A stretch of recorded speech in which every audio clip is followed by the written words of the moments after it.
Welcome to episode 200 of Fi-Minded. My name is Justin, and this milestone episode is 6 years in the making. I really appreciate you tuning into this episode and hopefully many others along the way. Since this is a big milestone, I wanted to create something a little different, a little bit more celebratory. So I have a special guest joining me today, someone well known in the personal finance podcasting world, and we are going to be having some fun with a 200 themed interview format. I'll share more about that in a bit, but first, I wanted to take a few minutes to share a quick update on my life and how my thinking about financial independence has evolved over the last 100 episodes. So a lot has changed recently. Last month, I officially retired from corporate, no more W-2 job. It's been a couple of weeks, and honestly, it still feels a little surreal to say out loud. I'm still doing some work just on my own terms. My brother and I run a podcast production company that helps people launch and grow podcasts, and that's going nowhere. It pays some of the bills. It gave me flexibility to step away from corporate before hitting my FI number, and honestly, I just really love doing it. It feels like what I'm supposed to be working on right now, and while my W-2 job was nice, and I probably could have stuck it out for another 1 to 2 years until I actually hit my financial independence number, it just didn't really feel aligned with where I should be spending my time. I did share a little bit about my corporate retirement journey in episodes 198 and 199 with Fritz Gilbert and Doug Cunnington, but I'll give you a little recap here. The transition out of corporate didn't happen overnight. Actually, about a year ago, I shifted from full-time to part-time and then gradually worked less and less. I started part-time with half-day Fridays and then eventually worked down to 2 days a week of work. And looking back, I think this was the perfect way for me to do it. It felt like a glide into semi-retirement versus just a complete free fall. It was nice because I slowly detached from one income source. I got to test what freedom would actually feel like, and I started investing time into other parts of my life. I wouldn't have changed anything about the last year. Honestly, I just wish I would have done it a little bit sooner. If you're considering taking a similar path with your corporate career, I'm happy to share some advice on how I went about it. You can always email me at justin@fiminded.com. That's justin@fiminded.com.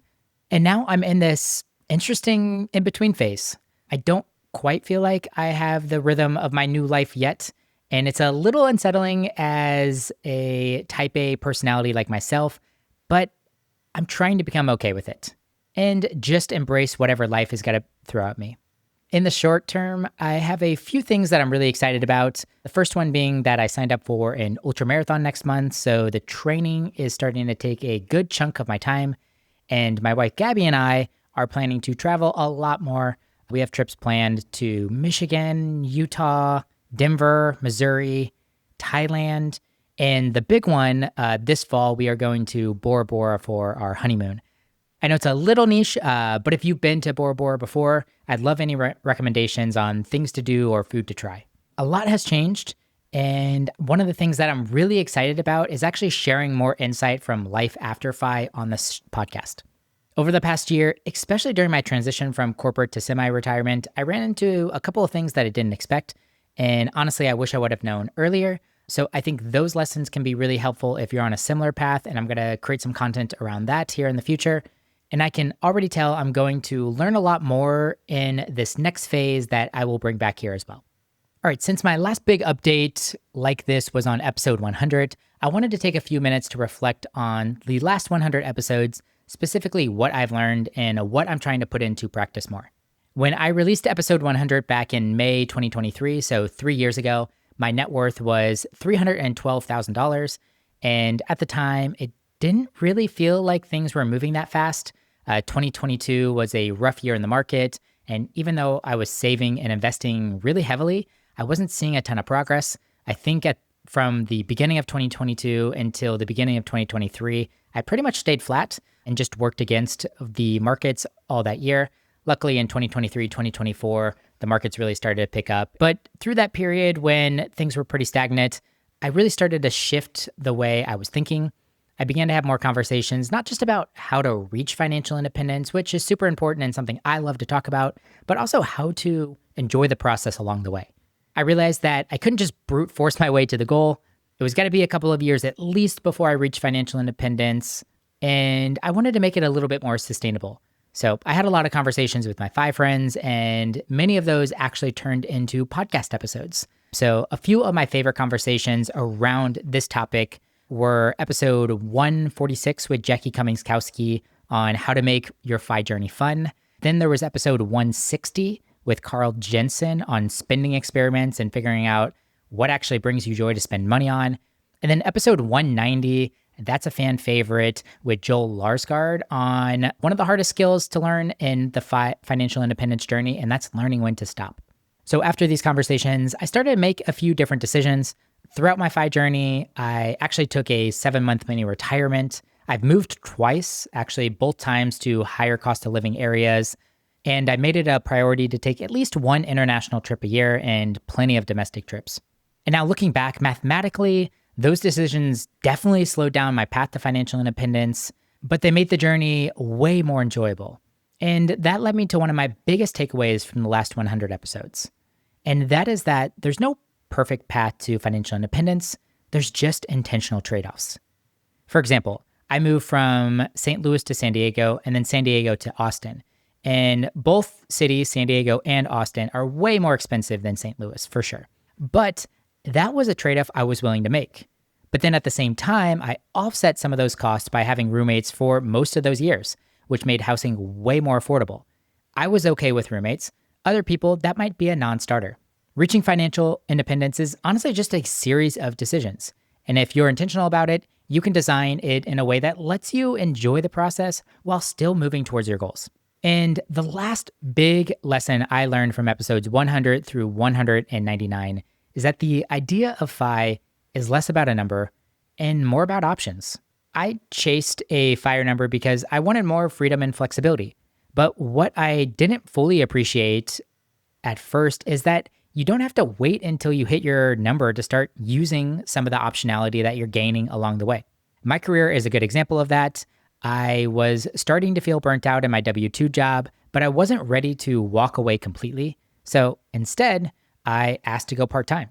I didn't need all the income anymore. I could ease up on saving a little bit as well. And the financial independence I'd already built gave me that confidence to actually make that move. Sometimes it's not always a binary all in, all out decision, but in other ways, you can start to actually implement some of the optionality, the freedom that you're gaining along the way. And if you're ready to start using some of that freedom that you've already earned, many of you on this path to financial independence do have more freedom than you think. I'd recommend checking out a few of these episodes. First being episode 143 with Rachel Camp on rethinking FIRE. Then there was episode 152 with my friend Diana Miriam on paving your own path to financial independence. And finally, one of my favorite episodes in the last 100, that was episode 187 with Andy Hill on creating a 3-day work week. And of course, as always, you can start a conversation with me by emailing me at justin@fiminded.com. That's justin@fiminded.com. All right. That's it for me. I hope you guys enjoy my conversation with this special guest. And I'm going to give you guys a few closing thoughts after this conversation. Let's bring in our special guest for today's episode, Joe Saul-Sehy from Stacking Benjamins. Stacking Benjamins is one of the most popular and fun podcasts in our space. Joe himself has spent 16 years as a financial planner before transitioning into financial media as a host, a speaker, an author. He's kind of done it all in this space. And I think what you'll find most interesting about Joe is all of this time that he spent starting to study the habits of the happiest retirees. He did a great economy talk in 2025 on this topic. He's been talking about this more and more. It really fascinates me because I think this is honestly the real nut that we're all trying to get to with financial independence. Not only being happy after financial independence, but also having fun and being happy along the way too. So he's going to be sharing some of that insight in a slightly different way. We're going to be mixing in some fun 200 themed questions. That's not 200 questions, but questions that have the number 200 in them.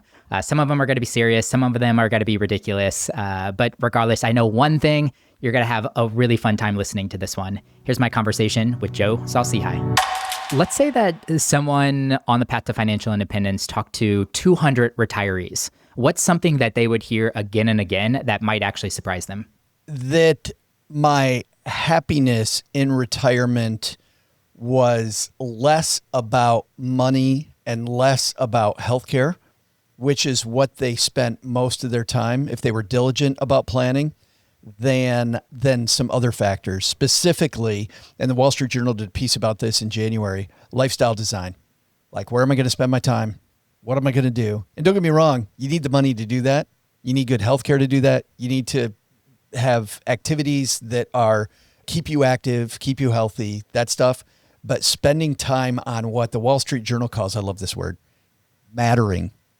Why do I matter after I leave my job is the number one thing to spend time on. And I feel like we don't hear that enough. Yeah, for sure. Yeah, can you talk about the Catholic nuns? I always love this story whenever you talk about why Catholic nuns live like a decade longer than the average person. It sounds like you're setting up a joke. You want to tell about the Catholic nuns? Oh, I love this joke. This is so good. If you got a joke about Catholic nuns, you can definitely work that one in too. But I guess more of a story about why they typically live longer. I interviewed a researcher from UCLA who did this fascinating study of Catholic nuns. And she found that Catholic nuns live nearly a decade longer than the population in general. And when she studied why that was, it was because they had a mission that was greater than themselves. The fact that they weren't living every day going, hey, me, me, me, me, me, me, me. And often, and this is actually a criticism that I have of the FIRE movement, is that when I talk to people who are talking about retire early, the whole retire early thing, when I ask them, why are you retiring early? It's always me, me, me, me, me, me, me, me. I don't like this. I like this. I want this. I want this. I want this. I want this. And yet Catholic nuns don't go through any of that. It's always, who cares about retirement? I have this mission. It's a mission to serve a community of other people. And I get so much joy from it that I don't want to die. Now, they don't say I don't want to die, but the evidence shows they don't want to die. They did the same thing, by the way, a similar study in a nursing home where they gave half the people in a nursing home a plant and said, you can't let this plant die. The other half, they just let them do whatever they were going to do. So maybe they had a plant, maybe they didn't. But half of them, they made a big deal out of telling these people that you have to keep this plant alive. You already know the end of the story. The people with the plant lived longer than the people left to their own devices. Yeah. Not surprised. At the end of the day, you're just saying you got to have a reason to wake up. You got to be excited to wake up. You got to have a goal or reason or mission, and it's got to be beyond yourself, I think. And this freaks people out. I get hate mail. My friend, Doc G from the Earn and Invest podcast, he's done a lot of research on this. There's a great book called The Purpose Code. He says whenever he speaks about it, he gets angry people going, this purpose stuff is garbage. This idea that I have to think about purpose. And I know why it freaks you out, because you think like, I got to build the Eiffel Tower, or I got to, you know what? It doesn't have to be this big, big, big thing. Doc G calls it little p purpose. So, and let me define what the difference is. People told me when I was a financial planner over and over, I want to golf more. So I'm going to golf in retirement. And I would just look at them and I go, can you golf every day for 30 years? And then they crack a stupid joke. Almost every time they go, well, I'm going to try it. It might be a lot of fun. But you and I know that within the first year, you're like, is this it? Is this all I'm doing? But little p purpose to that. Let's make it less money. I'm going to golf the same cheap golf course with the same 4 friends or 5 friends or 3 friends. We're going to do it every Tuesday, and we're going to catch up on life. We're going to catch up on each other's families. And damn it, I'm not going to hit the ball in the water on number 7. I'm going to get really good at hole number 7, right? That's it. There's a difference between I'm going to golf and I'm going to purposefully spend time on this activity. I'm going to golf all the courses on the eastern seaboard of the United States. I'm going to golf at one golf course in every state in the union. I'm going to perfect golfing at this similar thing. I'm going to golf with these same people, whatever it is. That's the type of purpose. It isn't this big, I used to think it was this big, huge goal. Like you had to have this big stuff. It doesn't have to be. And when you talk about a purpose bigger than you, if your goal is golf, I really like the one golfing with the 3 other people, because now your goal is community. My purpose is to be a friend for these other 3 people and to help them have a more enjoyable next few hours while we're out on the golf course. And community has been something that you made me start rethinking since that economy talk. I remember you mentioning geo arbitrage and how you might want to second guess something like that, or your friend, I forget his name, that has this like gorgeous place up in Arkansas that he built, in You know what was bad about that, by the way? What was that? So I was sick that day. I was sick and I'm on stage and I forgot the made up name. So I said his real name, and he's a really good friend, and I didn't want to hurt his feelings. What you'll notice about that video is that Diana has taken out the person's name, because I called her when she put it up, and I go, oh my God, I said his name. And if he sees this, it is horrible. But yeah, he's a friend who is building a beautiful house on the end of a lake. It's a gorgeous lot. It's up on a hill. It looks down the spine of the lake. It's beautiful. He and his amazing spouse spend all their time there now. They spend their time constantly, even while it's being built. He's up there every weekend. We have, as a group, largely begun forgetting him. We just don't remember to call him anymore. You know what I mean? We just go, and I saw him last week, and it's funny because I haven't talked to him in so long. I don't really have anything to talk to him about anymore. I have no idea what's going on in his life. So, you know, you're like, hey, how's your kids? What's going on? How's the house coming? What's da-da? And he's like, yeah, I just drove back from there again yesterday and was here for a couple days. Every study shows that if you isolate during retirement, you're probably going to die sooner. And not only are you going to die sooner, you're also going to have a much less happy retirement. There's a wonderful documentary called Join or Die that I think everybody should watch, which is about how important community is to our longevity. And it's super important. Even if you're an introvert, it's super important to be a part of something bigger. That's such an interesting conundrum, especially if you do have a dream location and you've been dreaming about that location and that was a destination you wanted to go to after retirement, or things that you just want to experiment with, or a place that you want to try out. I find it really hard. Like I said, you made me second guess because I was thinking about leaving Austin at that point in time. But then I took a step back and realized like how much community I have here in Austin and how upset I would be if I left a lot of that community. And just like the every normal day life, like just texting a friend and going for a run. It's like, I don't know if I wouldn't have that community if I just picked up and left somewhere and went somewhere different. I moved away from Texarkana. I moved back to Detroit for a couple of years. I'm back in Texarkana for that reason. I believe you have two families. You got the family that you were born into, and you have the family you develop over time. And when I moved away, I realized kind of painfully about how my real family was in Texarkana. Like all these wonderful people that I'm not related to blood-wise.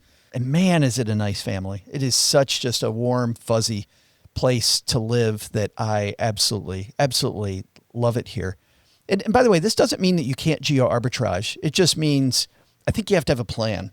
And a friend of mine, Benjamin Brandt. Do you know Benjamin? I don't know Benjamin. So no. Benjamin Brandt's the CFP in North Dakota. Just a wonderful guy. But when I was talking to Benjamin about this, he was talking about for the people that are on the path and they're not retired yet, to just treat your vacations like you're gathering data. Yeah. So if you've got this dream location, go there. Like as an example, I had a client that said they wanted to just sell their house, sell everything, and live in a motorhome. That lasted for 18 months. And then Gail told me that she was going to kill Bill. She told me she was going to, it sounds like a movie, Kill Bill. But Gail said we were at each other's throat because it was too small. After 18 months, they went, you know what? This is not the dream that we thought it was. It was fun for 18 months, but we're done. They got a house again, and they live the rest of their retirement very happily. And I hope they still are. I've lost track of them, but moving back, but gather data along the way. So if you think you want to move to Portugal when you retire because high-speed internet, low cost of living, great expat community, go there and spend a month if you can. Spend 2 weeks. If you only have 2 weeks vacation, spend 2 weeks. And don't spend 2 weeks just seeing the touristy things. Spend 2 weeks in the places you would hang out if you live there and see if you like the people. I know another friend of mine, Tess Viglin, she moved to Southeast Asia. She thought she wanted to live in Vietnam. Vietnam, by the way, is a wonderful, I can't believe how much they actually liked me when I was in Vietnam. My dad was in the Vietnam War. And when I went there, I'm like, is this a mistake? They were lovely people. They were fantastic. But Tess also told me that when she decided to live there, after about a month, people were like, okay, you're really great, but when are you leaving? When are you going home? Like they're very nice to tourists, but it's different when you live there. It's a different vibe. So spend some time getting to know the actual culture and getting to know the place and not just the touristy aspects. Because, you see this in Austin, right? Where you live. There's two totally different things going on there. Like nobody I know who lives in Austin spends any time on 6th Street. Nope. Like nobody. And I think that just illustrates the power or the importance of just experiments. And I think that the FI community is really set up to experiment a lot and be able to pivot if that experiment doesn't go as they expected. And I think that's totally okay. Oh, that's great data. Benjamin says that. He goes, bad data is great data. Think about this. You think you want to live in Florida. You go to Florida for 2 weeks and it sucks. It's sticky. It's, what does Jim Gaffigan say about going to Disney in July? It's like vacationing on the surface of the sun, right? So you get there and you're like, I can't stand this in the summer. That's great data because now you're not going to move there later. And you had fun learning that this is not truly what I wanted. We sold our house. We sold our possessions. We actually did the nomad thing for a little bit. I got like 6 months into it, dude. And I was like, what am I doing? I need a home base. I love what I learned was I love slow travel. Slow travel, I absolutely love. But I am enough of an introvert that I have to have a house of my own to retreat to. I'm so curious every time that we hop on a call and I say, what's happening? And you never usually like share something like super big with me. It's usually like, oh, I just had a fun board game night last night. I'm curious kind of how you spend your time. Would you consider yourself like semi-retired? I know you're kind of like full in on the podcast and the financial media, but I don't quite know how you see yourself in terms of retiring. But yeah, curious what your time looks like. Let's say if you had to design a perfect Saturday for less than $200, what would your Saturday look like? I went through this exercise a few years ago, which was really brought life to me, which was, I'll walk through this really just briefly. A coach asked me, when do you think you're going to die? What age are you? And I said 82. And she goes, okay, it's a year before you die. And let's say you're healthy, things are going well. How do you see yourself? And how do people around you see you? And I started listing, I'm a great husband. I'm a great resource for my kids. I'm not a pain in my kids' ass, but they call me all the time because they want dad's help. I'm well-traveled. I am active. I work out. I ride my bike everywhere. I'm doing these long bike rides. Even in my early 80s, I'm doing these bike rides. And I'm a valuable member of my community. I go out in my community and the nonprofit that I work on with walking trails and just our city development, and I'm a part of my community. And then my coach said, okay, and by the way, I'd love it for everybody listening to go through that. Like, do the same thing. How do people see you? And then she goes, okay, some people pass away for these cancers, heart attack, whatever it is, but there's a significant percentage of our population. And one of my friends is a doctor who works with older people. He 100% sees people just atrophy and they die. They just isolate the atrophy and they're done. And so she said, imagine you would be that person. If you're that type of person the year before 82 years old, how many more years do you think you'd live? Like the Catholic nun, right? How many more years? And I didn't think about it too much because she told me, she goes, just what's the number? I said, 7 more years. So now instead of 82, I'm dying at 89. And she goes, okay, what are you going to do in those 9 years? Well, you know what? I want to talk to interesting people. I want to be a valuable part of my community. I want to make sure I have in my calendar to call my kids if I don't talk to my kids. I want to laugh a lot. I want to be on my bicycle. I want to be on walks. I want to be hiking. And so I listed all these things. And then the kick in the gut, she had me take out my calendar because she's like, that's the important stuff in your life. So why aren't you doing that stuff today? So for me, board game night is not board game night. Board game night is I get to hang out with these amazing people and we laugh about that. I could care less about the board game. I get to spend time with these cool people. Cheryl, because she works a lot of weekends, Thursdays we go see a movie together or we go on a hike, we go walk. I've got on my calendar every day, call my kid. If my twins haven't called me, I'm calling them. I don't think about retirement. I was financially independent 8 years ago. I don't think about it because I get to sit here and talk to you. I get to make myself laugh. So I make the Stacking Benjamin show a comedy show. I'm taking Second City comedy classes to try to make the comedy better. I get to talk to really interesting, fascinating guests. I get to make these YouTube videos and edit them, which I find fascinating. I get to edit the podcast, which you and I geek out about that. A lot of podcasters don't, but you and I like editing the shows. I think that's fun. Like, my life is pretty damn fun. So I work a lot, but I don't think about it as work. It is specifically what I see myself doing. And Cheryl already knows this, by the way. that when she's ready to retire, and for what she does, she says she's got like 7 or 8 years. We're lucky she likes it, what she does. But 7 or 8 years from now, she's going to be tired of it. And when she's tired of it, we've already agreed that I'm going to slow the podcasting down a little bit, maybe Monday through Thursday, make sure I fit it into 4 days. And then 3 days, we'll just go do stuff. But yeah, that's the way I look at retirement. I don't think about retirement. I was eavesdropping on a conversation. I can't remember what podcast I was listening to, but you were talking about your transition from financial planner to financial media, and that financial planning was about 85% for you. But you started to realize the last 15% are really important. And especially as you were nearing financial independence, it made sense for you to start pursuing something that was 100%. And at that point in time, you really enjoyed a lot of the media side of financial planning. And that's how you stepped into it. And it'd be so, if we all took a step back and didn't subdue to 85%, like weren't comfortable with 85% careers or 85% lives in general, like how much more impactful, fun, exciting, purposeful your life would be. It's hard. I mean, it sounds easy, right? Like I just flipped a switch. In one way, I got lucky because, Cheryl, my spouse, loves what she does, and she's making money, so having that second income stream helped. Also, I had built a sellable asset, so I had a big bag of money when I sold my business that I could also work from. So you might not be able to do it today if you don't have those things. But knowing that, I also knew my business wasn't sellable when I came to that realization. So I took about the next 9 months changing around my business processes and systems so that it became a much more likely sellable asset. And I did get a little lucky. Somebody bought it immediately then, which was really cool. And then I worked in the business for 2 years. So it wasn't like I flipped a switch and all of a sudden I'm doing what I love doing. Also, by the way, I didn't know what I loved. I thought I wanted to be a middle school teacher and a track coach. That's what I thought I was, quote, retiring to do. I thought being a middle school teacher, I wasn't financially independent yet, so I thought it would bring in just enough money. So I went back to school, and in school they taught me that being a teacher was going to suck.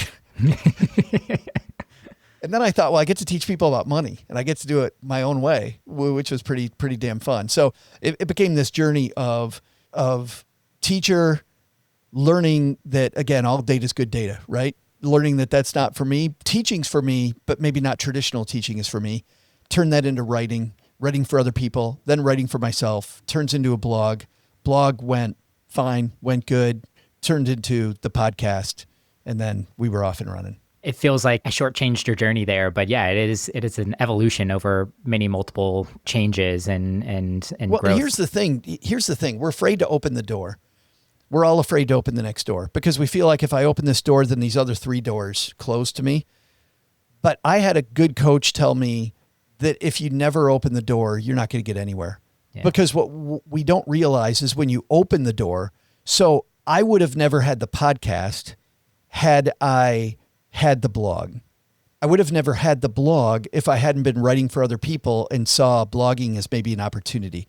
I wouldn't have gone into writing for other people if I hadn't thought that the teaching curriculum that I was being taught was not truly where I wanted to go. So looking at me finding my warm, fuzzy 100% spot for me took a lot of shifting, a lot of data. And this is the problem with people early on, right? We tell kids to chase their passion. You know, you don't know what you're passionate about. I spoke with Bonnie Hammer, who was the vice chairperson for NBC Universal. It was a fascinating conversation. And she said she was passionate about photography. So when she was 18, 17 years old, she thought she was going to be a photographer. She had it down. And then she goes into photography and she realizes that she's doing these pictures of houses for people that are trying to sell their house. She's taking pictures of cars. She's taking pictures of, meat products at a supermarket. So she's like, I'm taking the most boring pictures and I'm not doing the thing that I thought. Then she gets this internship at a TV station. And then she realizes that what she really likes is the beauty of pictures and crafting and making messaging. And then she realized, wait a minute, if I had been adamant about what my passion was, I would have never transitioned into television. She ends up running the Sci-Fi Network. She runs, a bunch of other stuff for NBC Universal before she becomes vice chairperson. But she had to be okay with it not being her, quote, passion with her kind of chasing her curiosity much more than her passion. That's so good. This podcast, the early version of it, the whole premise was around 20-somethings helping college graduates with some of the problems that they're going to experience after graduation.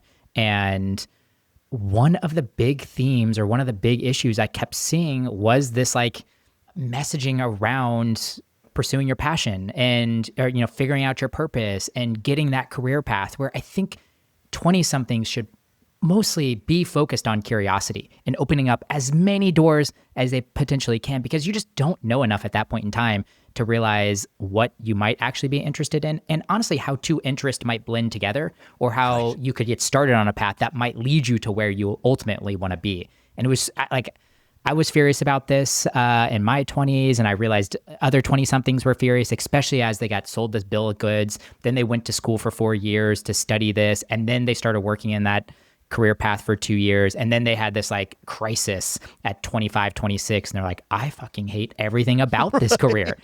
But like, I've invested the last 7, 8 years. And that's honestly, that's like a third of their life at that point in time, probably half of their like conscious life at that point in time. I don't blame people for getting overwhelmed at that stage. But then you also make the next mistake, which I think a lot of us get to a certain point in our career, like I did, and you go, oh man, I've been wasting time. But then the second mistake we make, and you know this, we go, but I've invested too much in this. It's too late for me to change. It's too late for me to turn on the new thing. That's a huge mistake, because it's one thing to stumble across the fact that you found bad data. It's another thing to purposefully dig in a mud pit where you know there's no diamonds. You know there's nothing there. And you're going to just show up at work every day just hating yourself. Why would you do that? Don't do that. But which by the way, and this is a talk I give a lot now about retirement, is that especially with finance geeks, we're solving for the wrong thing. We are solving for, I hear this stuff about safe withdrawal rates. We're solving for how much money do I need? We're solving for having one fund, or whether I use a target date fund, when truly the way we started this, I think, is where we have to be solving for, why do we matter? What matters to me? And man, if I solve for that and then I build the money around that, it's a way happier retirement. Let's come back to some 200 questions and all right. Some lessons that I learned from 200 episodes, and honestly, just going on this journey. One of the big lessons that I learned was kind of what you were just saying there. Money is just a tool. So I'm kind of curious, if you had to spend $200 today to improve your life, what are you buying? $200. You know what's funny is you even, in a text, you even told me this was coming, and I still don't know the answer. I learned this phrase way too late in life, which was ask who, not how. Don't ask how to do anything. If I ask how, I'm going to end up in YouTube hell with a screwdriver going, just tell me where to put the screwdriver, right? I don't want to smash the like button. I don't want to subscribe to your channel. Just tell me where. And then it turns out that's not even the right video. The dude, it's been mislabeled. Like how many times have we done that? But if I ask who knows about this thing I'm trying to fix with the screwdriver, I find, maybe I don't find the person, but I find the person who knows the person. And the cool thing is, the person who's linking me with the right person, they know my learning style. They know my aptitude. They know a lot about me. So it's much more likely that I get a satisfactory answer by asking who. And then the cool thing is, because often these questions rear their ugly head again later, I also still have that who to turn to the next time something bad happens, right? So ask who, not how. So I would spend that $200 being in the right room, being with the right people who are likely to be my who's. Yeah. It was funny. Somebody was telling me about this conference called Craft and Commerce, which is put on by a newsletter provider. They're called Kit. And I remember hearing about this conference, and I go, why would anybody go to like 2 or 3 days of, oh, guess what you can do with the newsletter? Ooh, you can make it pretty. You can put a header on it. Like, who would do that? And then I'm at this group called Strategic Coach, and this guy in the room said to me, he goes, there's 200 people at this conference, and they're all your who's. And I went to Craft and Commerce, and it was easily one of the best conferences I've ever been to. Not many people there, and they're all way smarter than me at a bunch of different stuff that I'm going to need to be a better podcaster, better at videos, better interviewer, all this stuff. It was amazing. So I'd spend it on Craft and Commerce. Yeah. I think that ticket's like $600, so we might have to fund you a little bit more there. But don't worry, I'll front you the 400.